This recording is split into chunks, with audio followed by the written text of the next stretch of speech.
नमस्कार दोस्तों, GK GS के प्रैक्टिस सेट 45 में आप सभी का स्वागत है। दोस्तों, ये वीडियो सभी के लिए इम्पोर्टेंट होने वाला है।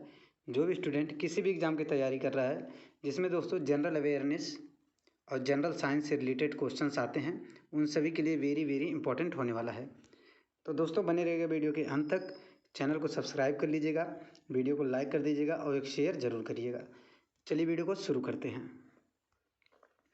तो दोस्तों, पहला क्वेश्चन है, निम्न में से भारत का प्रमुख जलयान निर्माण केंद्र कौन सा है? निम्न में से भारत का प्रमुख जलयान निर्माण केंद्र कौन सा है? मतलब दोस्तों, जो शिपयार्ड बनाए जाते हैं, शिप बनाए जाते हैं, बड़े बड़े पानी के जहाज, उसका निर्माण किस जगह पर होता है? ये प्रमुख केंद्र का कौन सा है दोस्तों? इसका आंसर हो जाएगा कोचीन। ऑप्शन नंबर 1 सही हो जाएगा दोस्तों, कोचीन। ऑप्शन नंबर 1 सही हो जाएगा, कोचीन।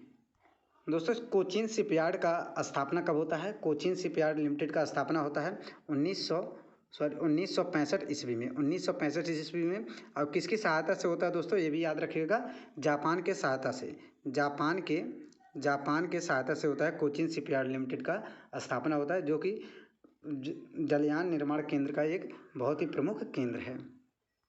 दोस्तों, डिगबोई को याद रखिएगा। डिगबोई में दोस्तों सबसे पुराना तेल शोधक कारखाना है। डिगबोई में सबसे पुराना तेल शोधक कारखाना है। भारत का सबसे पुराना तेल शोधक कारखाना डिगबोई में।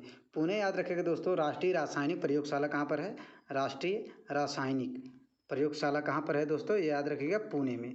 राष्ट्रीय रासायनिक प्रयोगशाला पुणे में। ये सभी के सभी याद रखिएगा। अगला क्वेश्चन है दोस्तों, किस चीनी यात्री ने भीनमाल की यात्रा की थी? वेरी वेरी इंपॉर्टेंट क्वेश्चन बनता है दोस्तों। किस चीनी यात्री ने भीनमाल की यात्रा की थी? तो इसका आंसर हो जाएगा दोस्तों ह्वेनसांग ने। ह्वेनसांग ने। ऑप्शन नंबर 4 सही हो जाएगा दोस्तों, ह्वेनसांग ने। ऑप्शन नंबर 4 सही हो जाएगा।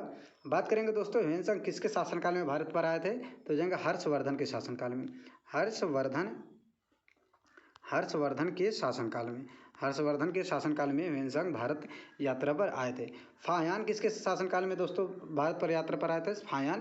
फायान की बात करें दोस्तों तो हो जाएंगे चंद्रगुप्त द्वितीय के शासनकाल में फायान भारत पर यात्रा करने आए थे। दोस्तों, बात करें भीनमाल कहाँ पर स्थित है? भीनमाल ये हुआ करता था दोस्तों प्राचीन गुजरात की राजधानी। प्राचीन समय में गुजरात की राजधानी हुआ करता था भीनमाल। ये भी याद रखिएगा दोस्तों, प्राचीन समय में गुजरात की राजधानी हुआ करता था भीनमाल। तो किस चीनी यात्री ने भीनमाल की यात्रा किया था? तो हो जाएगा ह्वेनसांग। किसके शासनकाल में दोस्तों? हर्षवर्धन के शासनकाल में। फायान चीनी यात्री भी आए थे दोस्तों, ये हो जाएंगे चंद्रगुप्त द्वितीय के शासनकाल में। अगला क्वेश्चन, हॉकी खेल को ओलंपिक में कब शामिल किया गया? वेरी वेरी इंपॉर्टेंट क्वेश्चन है दोस्तों। ये स्टैटिक जीके से रिलेटेड क्वेश्चन है, वेरी वेरी इंपॉर्टेंट। हॉकी खेल को ओलंपिक में कब शामिल किया गया? तो इस सन याद रखिएगा दोस्तों, इसका आंसर हो जाएगा 1908 ईस्वी में। 1908 ईस्वी में हॉकी खेल को ओलंपिक में शामिल किया गया, 1908 ईस्वी में। दोस्तों, बात करें भारतीय हॉकी टीम की स्थापना कब होती है? तो हो जाएगा भारतीय हॉकी टीम की स्थापना होती है 1907 ईस्वी में। भारतीय हॉकी टीम की, याद रखें दोस्तों, भारतीय हॉकी टीम की स्थापना होती है 1927 ईस्वी में। दोस्तों, बात करें ओलंपिक में भारतीय हॉकी टीम का ओलंपिक में प्रवेश होता है 1928 ईस्वी में। ओलंपिक में कब प्रवेश होता है भारतीय हॉकी टीम? 1928 ईस्वी में। हॉकी का पहला विश्व कप कब होता है दोस्तों? हो जाएगा 1971 ईस्वी में। हॉकी का पहला विश्व कप याद रखिएगा दोस्तों, पहला विश्व कप होता है पहला विश्व कप होता है हॉकी का 1971 ईस्वी में। ये भी याद रखिएगा। तो भारतीय हॉकी की स्थापना होती है 1927 ईस्वी में। भारतीय हॉकी टीम ओलंपिक में पहली बार कब खेलने जाती है? तो 1928 ईस्वी में। हॉकी खेल को ओलंपिक में कब शामिल किया जाता है? 1908 ईस्वी में। ये सभी के सभी ऑप्शन वेरी वेरी इंपॉर्टेंट है, याद रख लीजिएगा दोस्तों, या फिर नोट कर लीजिएगा। अगला क्वेश्चन, मेडिसन रेखा किन दो देशों के बीच स्थित है? बहुत ही इंपॉर्टेंट क्वेश्चन है दोस्तों। मेडिसन रेखा किन दो देशों के बीच स्थित है? ये चारों के चारों ऑप्शंस बहुत ही इंपॉर्टेंट होने वाले हैं। तो इसका आंसर हो जाएगा दोस्तों, मेडिसन रेखा किन दो देशों के बीच स्थित है? तो इसका आंसर हो जाएगा अमेरिका और कनाडा के बीच। ऑप्शन नंबर 1 सही हो जाएगा दोस्तों, अमेरिका और कनाडा के बीच मेडिसन रेखा स्थित है। अमेरिका और कनाडा के बीच। दोस्तों, उत्तरी अमेरिका और कनाडा के बीच कौन सा रेखा स्थित है? ये भी याद रखिएगा, उत्तरी अमेरिका और कनाडा के बीच। तो इसका आंसर हो जाएगा 49 डिग्री समांतर रेखा। याद रखिएगा दोस्तों, 49 डिग्री 49 डिग्री समांतर रेखा, समांतर लिखा जाता है ऐसे दोस्तों, समांतर रेखा, ये याद रखिएगा। उत्तरी अमेरिका और कनाडा के बीच, अगर केवल कनाडा और अमेरिका के बीच पूछे दोस्तों तो ये जाएगा मेडिसन रेखा। अगर अमेरिका और कनाडा के बीच पूछे तो मेडिसन रेखा, उत्तरी अमेरिका और कनाडा के बीच पूछे तो 49 डिग्री समांतर रेखा, याद रखिएगा दोस्तों। भारत और पाकिस्तान के बीच में कौन सा रेखा स्थित है दोस्तों, हो जाएगा रेड क्लिफ रेखा, रेड क्लिफ रेखा। और दोस्तों 24 डिग्री अक्षांश रेखा भी भारत और पाकिस्तान के बीच में स्थित है, जो कि कच्छ के रण में देखने को मिल जाएगा, कच्छ के रण में गुजरात में देखने को मिल जाएगा। भारत और पाकिस्तान के बीच में रेड क्लिफ रेखा है और 24 डिग्री अक्षांश रेखा है गुजरात के कच्छ के रण में भारत और पाकिस्तान के बीच स्थित है।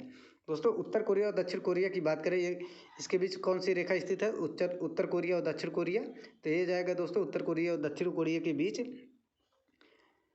38 डिग्री समांतर रेखा, 38 डिग्री समांतर रेखा, याद रखिए दोस्तों 38 डिग्री समांतर रेखा उत्तर कोरिया और दक्षिण कोरिया के बीच स्थित है, 38 डिग्री समांतर रेखा। बहुत ही इंपॉर्टेंट क्वेश्चन बनता है दोस्तों, ये सभी के सभी पॉइंट आप लोग याद कर लीजिएगा। अगला क्वेश्चन, श्वेत रुधिर कणिकाओं का प्रमुख कार्य क्या है, श्वेत रुधिर कणिकाओं का प्रमुख कार्य क्या है। श्वेत रुधिर जो WBC बोला जाता है दोस्तों, WBC व्हाइट ब्लड सेल बोला जाता है दोस्तों। श्वेत रुधिर कणिकाओं का प्रमुख कार्य क्या होता है, इसका निर्माण कहाँ पर होता है दोस्तों, तो हो जाएगा बोन मैरो अस्थि मज्जा में, बोन मैरो अस्थि मज्जा में, इंग्लिश में बोन मैरो कहा जाता है, हिंदी में अस्थि मज्जा। तो श्वेत रुधिर कणिकाओं का प्रमुख कार्य क्या है, तो इसका आंसर हो जाएगा दोस्तों शरीर की प्रतिरक्षा, ऑप्शन नंबर 3 सही हो जाएगा, शरीर की प्रतिरक्षा, शरीर की प्रतिरक्षा ऑप्शन नंबर 3 सही हो जाएगा। ऑक्सीजन का परिवहन किसके द्वारा होता है दोस्तों, तो हो जाएगा रक्त के द्वारा, ऑक्सीजन का परिवहन रक्त के द्वारा होता है। लेकिन रक्त में दोस्तों RBC और WBC दोनों होते हैं। अगर केवल WBC का काम पूछे दोस्तों तो हो जाएगा शरीर की प्रतिरक्षा करना, शरीर की प्रतिरक्षा करना। अगर दोस्तों श्वेत रुधिर कणिकाओं से होने वाली रोग पूछे दोस्तों, अगर श्वेत रुधिर कणिकाओं से होने वाले रोग अगर सक्षम नहीं है श्वेत रुधिर कणिकाओं लड़ने के लिए, तो कौन सा रोग होता है, ल्यूकोसाइट उसको कहा जाता है। कौन सा रोग, ल्यूकोसाइट। और ये किस चीज़ का भक्षण करती है दोस्तों, श्वेत रुधिर कणिकाएं किस चीज़ का भक्षण करती है, शरीर में किससे लड़ती है दोस्तों, तो जीवाणुओं से, विषाणुओं से और कवक से, जीवाणु विषाणु और कवक से रक्षा करती है। श्वेत रुधिर कणिकाएं जीवाणु विषाणु और कवक से रक्षा करते हैं, ये याद रखिएगा दोस्तों, वेरी वेरी इंपॉर्टेंट क्वेश्चन बनता है। अगला क्वेश्चन, निम्न में से क्या मिलाने पर कांच का रंग लाल हो जाता है। बहुत ही इंपॉर्टेंट क्वेश्चन है दोस्तों अगर कंटेंट अच्छा लग रहा हो तो चैनल को सब्सक्राइब और वीडियो को लाइक जरूर कर दीजिएगा। निम्न में से क्या मिलाने पर कांच का रंग लाल हो जाता है, बहुत ही इंपॉर्टेंट क्वेश्चन बनता है। तो इसका आंसर हो जाएगा दोस्तों manganese oxide, manganese oxide option number 2 से हो जाएगा दोस्तों मैग्नीज ऑक्साइड, मैग्नीज ऑक्साइड। दोस्तों बात करें क्रोमियम, क्रोमियम ऑक्साइड मिलाने से कौन सा रंग होता है, क्रोमियम ऑक्साइड, तो हो जाएगा दोस्तों हरा रंग। क्रोमियम ऑक्साइड अगर कांच में मिलाते हैं तो हरा रंग हो जाता है। मैग्नीज ऑक्साइड से हो जाता है लाल रंग। आयरन ऑक्साइड से दोस्तों बात करें तो भूरा हो जाएगा, भूरा, आयरन ऑक्साइड से भूरा हो जाएगा दोस्तों। और कोबाल्ट ऑक्साइड से कोबाल्ट से दोस्तों नीला, कोबाल्ट से क्या होता है, नीला, याद रखिएगा दोस्तों, कोबाल्ट से नीला होता है। आयरन ऑक्साइड से भूरा होता है, मैग्नीज से दोस्तों लाल होता है और क्रोमियम से दोस्तों हरा होता है। ये चारों के चारों आप लोग नोट कर लीजिएगा। अगला क्वेश्चन, निम्न में से क्या थैलोफाइटा संघ के अंतर्गत शामिल नहीं है। बहुत ही इंपॉर्टेंट क्वेश्चन है दोस्तों, निम्न में से क्या थैलोफाइटा संघ के अंतर्गत शामिल नहीं है, थैलोफाइटा संघ के अंतर्गत शामिल नहीं है, क्या है दोस्तों, तो इसका आंसर हो जाएगा दोस्तों स्फेगमन, ऑप्शन नंबर 4 से हो जाएगा दोस्तों स्फेगमन, ऑप्शन नंबर 4 हो जाएगा स्फेगमन, स्फेगमन ऑप्शन नंबर 4 हो जाएगा स्फेगमन। तो स्फेगमन किस जगत में आता है दोस्तों, किस संघ में आता है, तो हो जाएगा ब्रायोफाइटा में, याद रखिएगा दोस्तों ब्रायोफाइटा में, याद रखिएगा ब्रायोफाइटा के अंतर्गत स्फेगमन आता है। ये तीनों किस में आता है दोस्तों, तो हो जाएगा थैलोफाइटा में, ये तीनों आ जाते हैं थैलोफाइटा में। टोटल कितने संघ होते हैं दोस्तों, टोटल 3 संघ होते हैं, याद रखिएगा, एक होता है थैलोफाइटा, एक होता है ब्रायोफाइटा और एक होता है दोस्तों ट्रैकियोफाइटा, याद रखिएगा दोस्तों ट्रैकियोफाइटा, एक होता है ट्रैकियोफाइटा, एक होता है ट्रैकियोफाइटा, ये भी याद रखिएगा। टोटल 3 संघ होते हैं, एक होता है थैलोफाइटा, एक होता है ब्रायोफाइटा, एक होता है ट्रैकियोफाइटा, ये मुख्य रूप से 3 होते हैं। वैसे दोस्तों अगर बात करें तो 5 होते हैं, 5 होते हैं लेकिन मुख्य रूप से केवल 3 होते हैं। अगला क्वेश्चन, निम्न में से कौन एक आभासी बल है, बहुत ही इंपॉर्टेंट क्वेश्चन है। निम्न में से क्या एक आभासी बल, कौन नहीं होगा दोस्तों यहाँ पर, क्या एक आभासी बल है, निम्न में से क्या एक आभासी बल है, तो इसका आंसर हो जाएगा दोस्तों अपकेंद्रीय बल। अपकेंद्रीय बल ऑप्शन नंबर 3 सही हो जाएगा दोस्तों। अपकेंद्रीय बल एक आभासी बल है। अपकेंद्रीय बल एक आभासी बल है। अपकेंद्रीय बल से मतलब होता है दोस्तों, कोई वस्तु अगर वृत्ताकार पथ में चल रही है तो उसको बोला जाता है अपकेंद्रीय बल, इसी से रिलेटेड होता है। अब डिटेल में आप दोस्तों बताने के लिए लंबा हो जाएगा, तो अपकेंद्रीय बल से इतना समझ लीजिए, अगर कोई वस्तु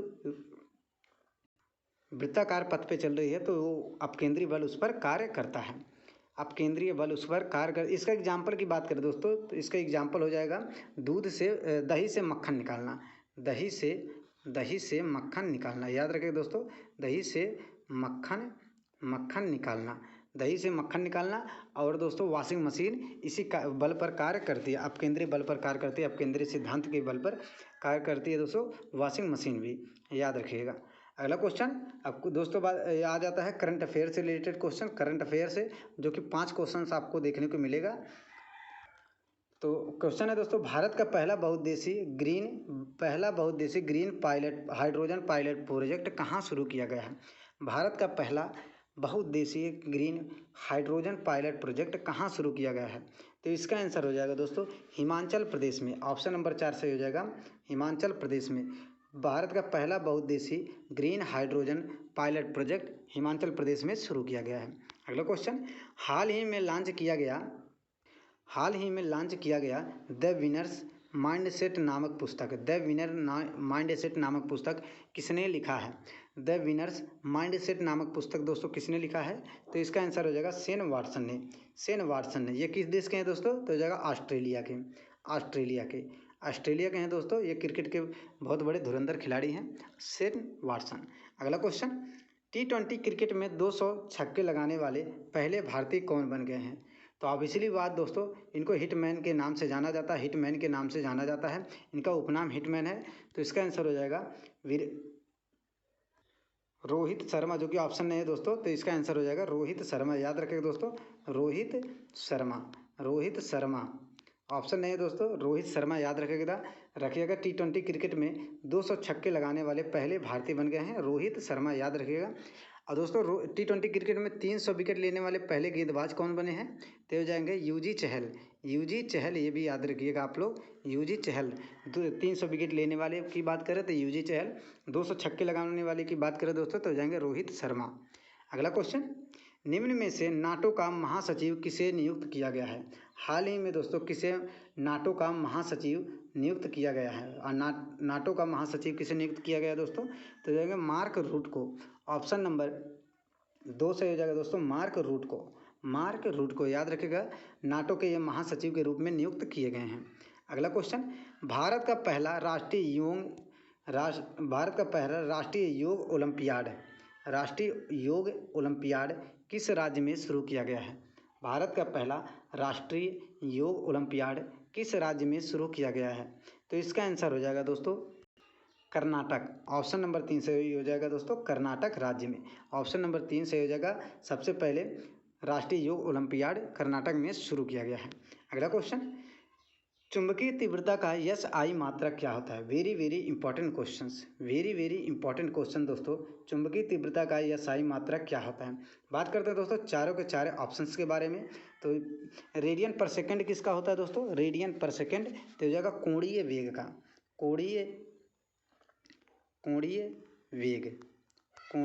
का हो जाएगा रेडियन पर सेकंड।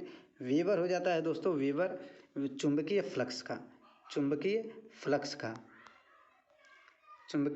हो जाएगा वेबर, चुंबकीय फ्लक्स का मात्रक हो जाएगा वेबर। टेस्ला हो जाता है दोस्तों चुंबकीय तीव्रता का। ल्यूमेन किसका मात्रक है दोस्तों? ल्यूमेन बहुत ही इंपॉर्टेंट होता है। तो हो जाएगा ज्योतीय फ्लक्स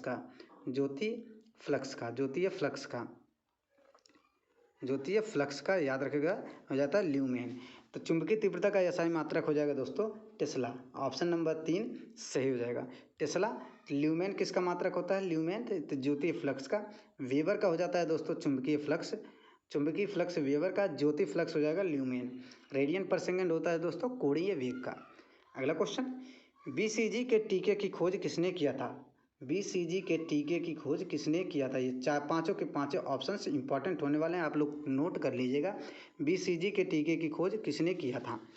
तो BCG का फुल फॉर्म होता है दोस्तों bacillus Calmette and Guerin, bacillus Calmette and Guerin. तो बैसिलस कैमलेट एंड गुरियन, तो ऑप्शन नंबर 1 सही हो जाएगा दोस्तों। इन्हीं के नाम पर बीसीजी के टीका का नाम रखा गया है दोस्तों। इन्हीं के नाम पर बीसीजी के टीका का नाम रखा गया है। बैसिलस कैमलेट एक वैज्ञानिक थे गुरियन, जो कि 1921 ईस्वी में बीसीजी के टीका की खोज किया था। बीसीजी के टीका का खोज किया था। बीसीजी का फुल फॉर्म में अगर पूछे तो यही हो जाएगा दोस्तों, इनका नाम ही बैसिलस कैमलेट एंड गुरियन। मैकुलन की बात करें दोस्तों, तो मैकुलन ने किस चीज़ की खोज किया था? तो याद रखिएगा दोस्तों, मैकुलन ने विटामिन बी की खोज किया था। मैकुलन ने विटामिन बी की। अलेक्जेंडर फ्लेमिंग की बात करें दोस्तों, तो पेनिसिलिन की खोज किया था अलेक्जेंडर फ्लेमिंग ने, पेनिसिलिन की खोज। लुई पास्चर ने दोस्तों, तो लुई पास्चर की बात करें तो रेबीज का टीका, याद रखिएगा दोस्तों, रेबीज का टीका लुई पास्चर ने खोजा था। वाटसन और क्रिक की बात करें तो वाटसन और क्रिक दोस्तों डीएनए का संरचना मॉडल दिया था वाटसन और क्रिक ने। डीएनए का संरचना मॉडल दिया था वाटसन और क्रिक ने।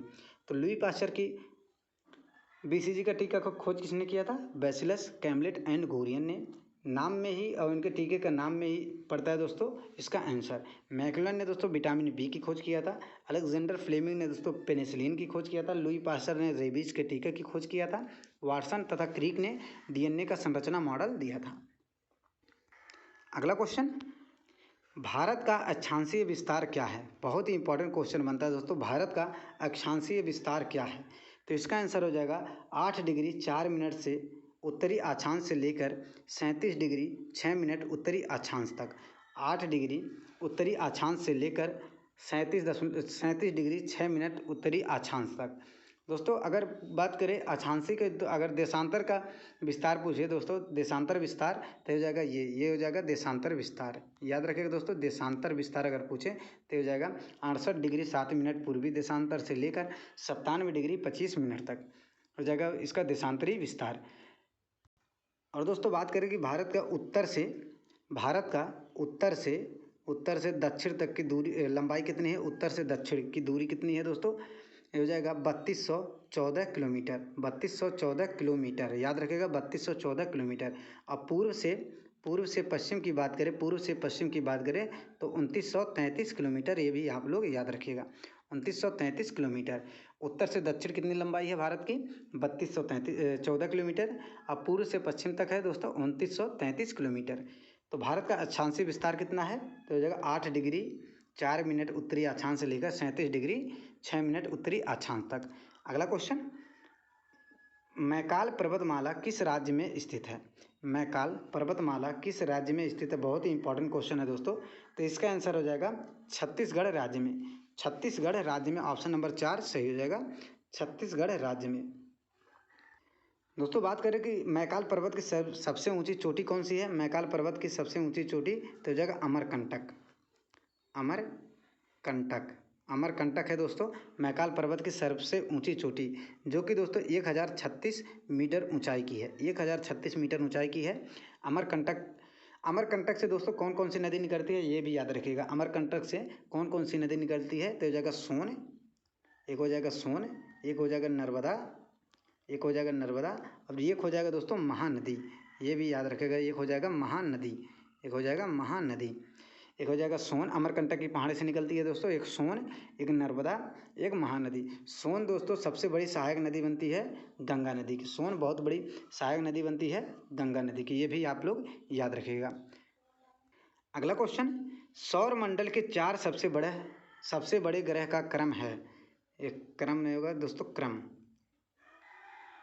है। सौर मंडल के 4 सबसे बड़े ग्रह का क्रम है। तो सबसे बड़ा दोस्तों, अगर सबसे बड़े ग्रह की बात करें तो हो जाएगा बृहस्पति, सबसे बड़ा ग्रह बृहस्पति। उसके बाद हो जाता है दोस्तों शनि, उसके बाद शनि हो जाता है, फिर हो जाता है अरुण, फिर हो जाता है वरुण। टोटल 8 ग्रह हैं दोस्तों, आप लोगों को पता होना चाहिए 8 ग्रह। तो अरुण, वरुण, उसके बाद होता है दोस्तों पृथ्वी, याद रखें दोस्तों पृथ्वी, इसके बाद पृथ्वी होता है। पृथ्वी के बाद पड़ता है दोस्तों शुक्र के बाद पड़ता है दोस्तों मंगल, उसके बाद पड़ता है दोस्तों मंगल के बाद एक और बच गया है बुध।